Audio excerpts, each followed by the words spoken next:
पापा को मौसी के साथ करता देखकर उसके पैरों तले ज़मीन खिसक गई। उसकी समझ में नहीं आ रहा था कि उसके पापा इतनी गिरी हुई हरकत करेंगे। वो अभी दरवाजे पर खड़ी सब कुछ देख ही रही थी कि उसके पापा ने मौसी के साथ वो सब।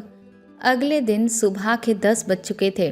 पूनम उठी और हाथ मुंह धोकर नीचे गई तो देखा उसके पापा ऑफिस के लिए तैयार होकर डाइनिंग टेबल पर बैठे नाश्ता कर रहे थे।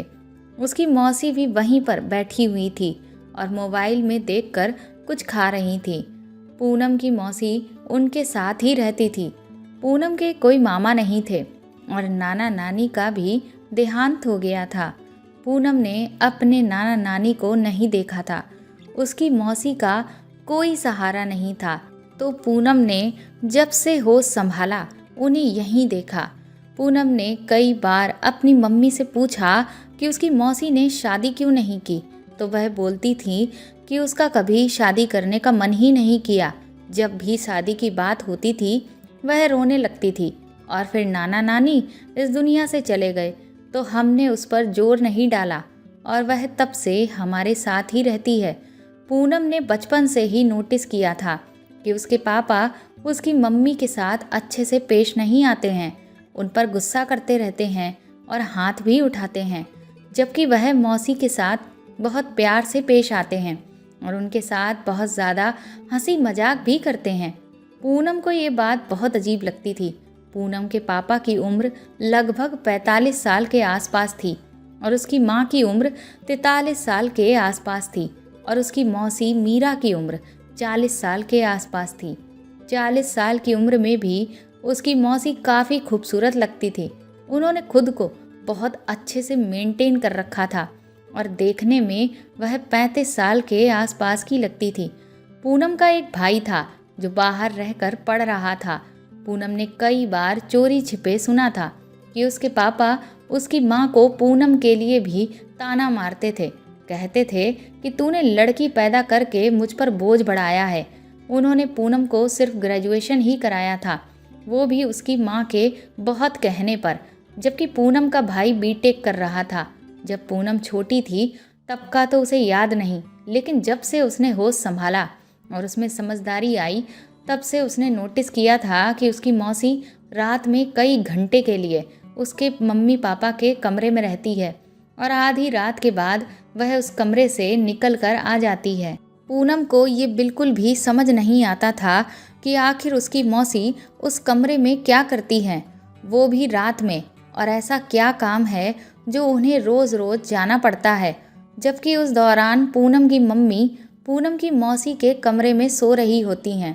पूनम के पापा पूनम की मम्मी को पसंद नहीं करते थे, इसीलिए वह अपनी बहन के साथ उनके कमरे में सोती थी। एक दिन पूनम ने सोचा कि वो पता करे कि आखिर मौसी पापा के कमरे में क्या करती हैं। रात के 12 बजे की तरफ वह नीचे उतर गई और धीरे से अपने पापा के कमरे के दरवाजे के पास जाकर खड़ी हो गई। उसने देखा तो दरवाज़ा हल्का सा खुला हुआ था।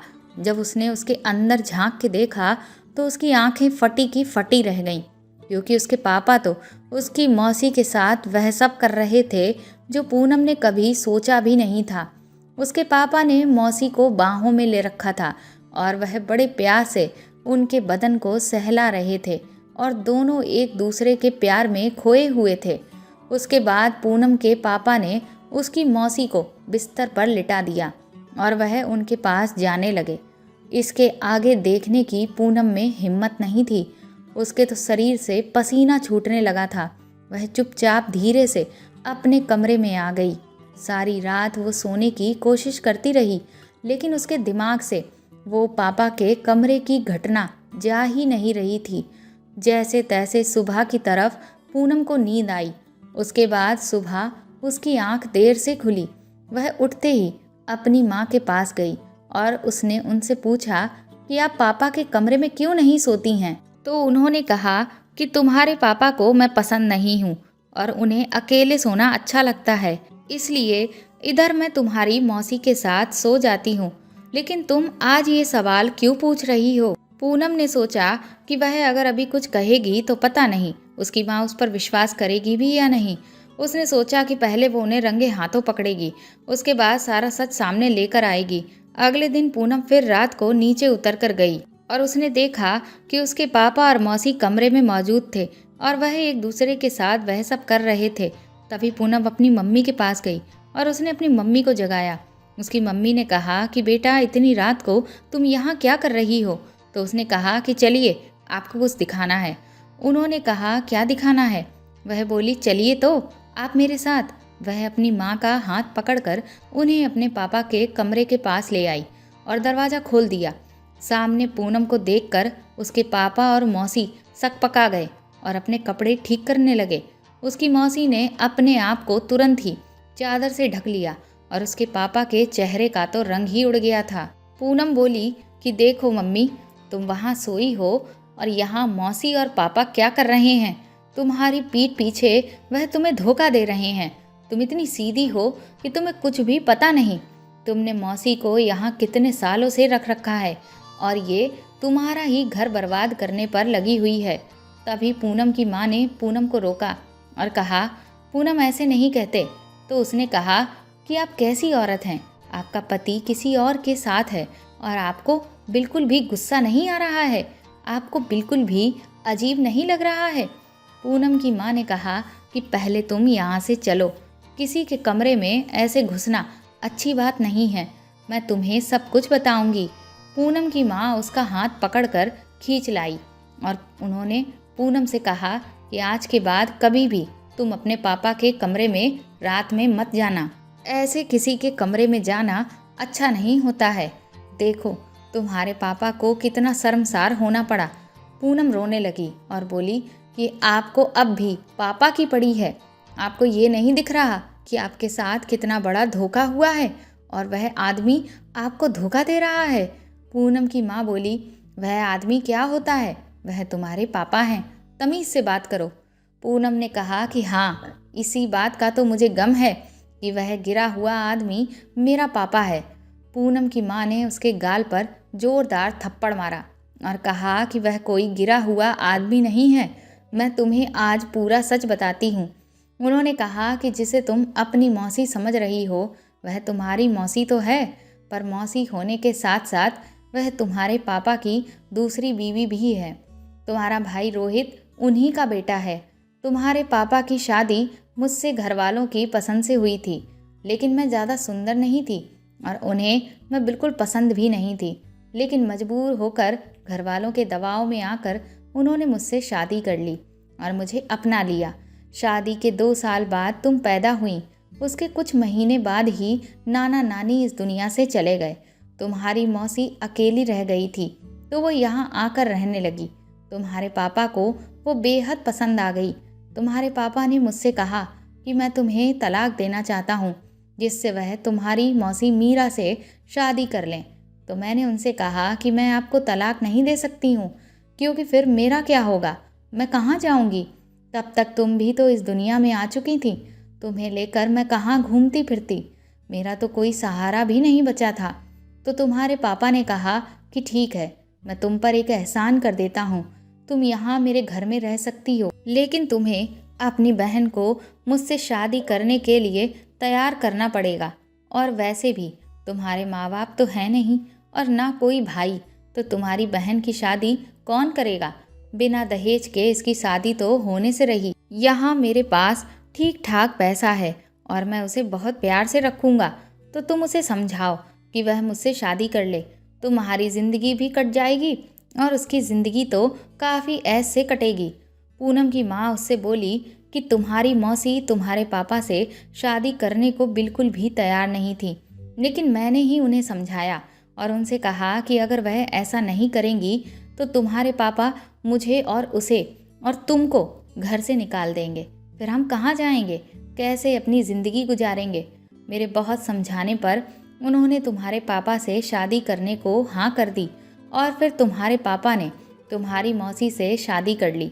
धीरे धीरे तुम बड़ी हो रही थी और तुम्हें ये सच ना पता चले, क्योंकि ये जानकर तुम्हारे और रोहित की आंखों में तुम्हारे पापा की छवि खराब हो जाती।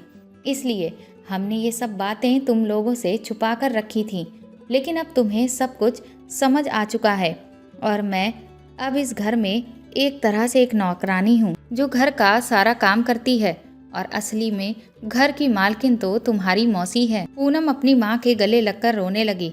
उसने कहा कि आपने मेरी खातिर अपने ही हाथों से अपने सम्मान का गला घोट लिया। आपको ऐसा बिल्कुल भी नहीं करना चाहिए था। आपको पापा को छोड़ देना चाहिए था, लेकिन आपने तब वो फैसला नहीं लिया क्योंकि आप मेरे भविष्य के साथ कोई भी रिस्क नहीं लेना चाहती थी। लेकिन अभी भी कोई देर नहीं हुई है और आप इस घर में नौकरानी की तरह रहें, यह मैं बिल्कुल भी बर्दाश्त नहीं कर सकती। और मैं चाहूँगी कि अब आपको अपने सम्मान के लिए लड़ाई लड़नी चाहिए और पापा को तलाक दे देना चाहिए। अब तो मैं भी पढ़ लिख चुकी हूँ, कोई छोटी मोटी नौकरी ज़रूर ढूंढ लूँगी और आप भी कुछ तो काम कर ही लोगी। आपको तो कितनी अच्छी सिलाई आती है, आप सिलाई का काम करके उससे पैसा कमा सकती हो। मैं अब यहाँ नहीं रहना चाहती और आप भी यहाँ रहें, ये बिल्कुल भी मैं बर्दाश्त नहीं कर सकती। पूनम की माँ ने उसको गले से लगा लिया और वह बोली कि बेटा, मुझे भी ये ज़िंदगी बर्दाश्त नहीं होती क्योंकि इस घर में मेरी कोई भी इज्जत नहीं है। तुम्हारे पापा कभी भी मुझ पर हाथ उठा देते हैं। मैं तो बस यहाँ तुम्हारी वजह से रह रही थी। पूनम अपनी माँ को लेकर अपनी दोस्त के चाचा के पास गई जो एक अच्छे वकील थे। उसने उनसे अपनी माँ के तलाक की बात की। उन्होंने कुछ ही दिनों में उसकी माँ के तलाक के कागज़ बनवा दिए और पूनम ने अपने पापा को कागज़ जाकर दे दिए। उसने कहा कि आप मेरी माँ को तलाक दे दें और अपनी बीवी के साथ सुकून से इस घर में रहें। मैं और मेरी माँ आपके साथ नहीं रहना चाहती हैं। उसके पापा ने उसे बहुत समझाया, कहा कि ऐसा करने से मेरी इज्जत खराब होगी। लोग कहेंगे कि मैंने अपनी बीवी बच्चों को छोड़ दिया है और तुम एक लड़की थी, फिर भी मैंने तुम्हें पढ़ाया लिखाया है। पूनम ने कहा कि मैं मानती हूँ कि आपने मुझे पढ़ाया लिखाया है, इसीलिए हम अब आपसे कोई पैसा नहीं मांग रहे हैं, वरना हम कोर्ट में जाकर जायदाद में अपना हिस्सा भी मांग सकते थे।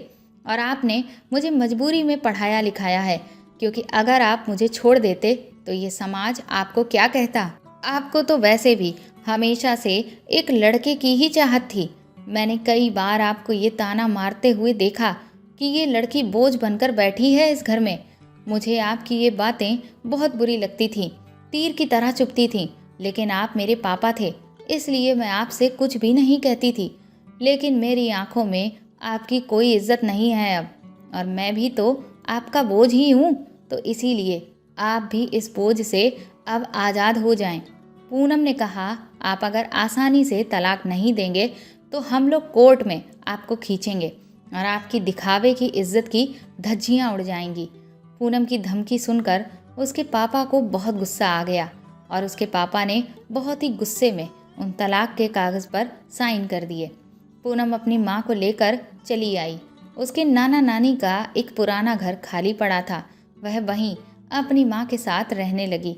पूनम ने एक प्राइवेट स्कूल में नौकरी करना शुरू कर दिया था और पूनम की माँ सिलाई का काम करने लगी थी। उसकी माँ पूनम से बोली कि बेटा, तुमने मुझे एक नर्क से बाहर निकाल लिया है। पूनम और उसकी माँ खुशी खुशी वहाँ पर अपना जीवन बिताने लगे। दोस्तों, जो व्यक्ति आपकी इज्जत ना करे, आपका सम्मान ना करे, उस व्यक्ति के साथ रहकर आप अपनी ज़िंदगी को बर्बाद ना करें, बल्कि अपने हौसलों को मजबूत करें और अपनी ज़िंदगी की एक नई शुरुआत करें। घरेलू हिंसा और लड़की लड़के का भेदभाव करना हमारे समाज के लिए किसी नासूर से कम नहीं है।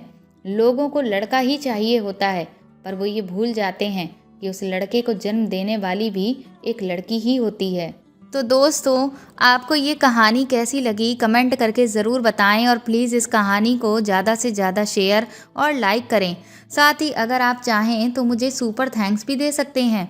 अगर आप चैनल पर नए हैं तो सब्सक्राइब करके बेल आइकन ज़रूर दबा दें, ताकि आगे भी मैं आपको ऐसी ही अच्छी कहानियाँ सुनाती रहूँ। Thank you.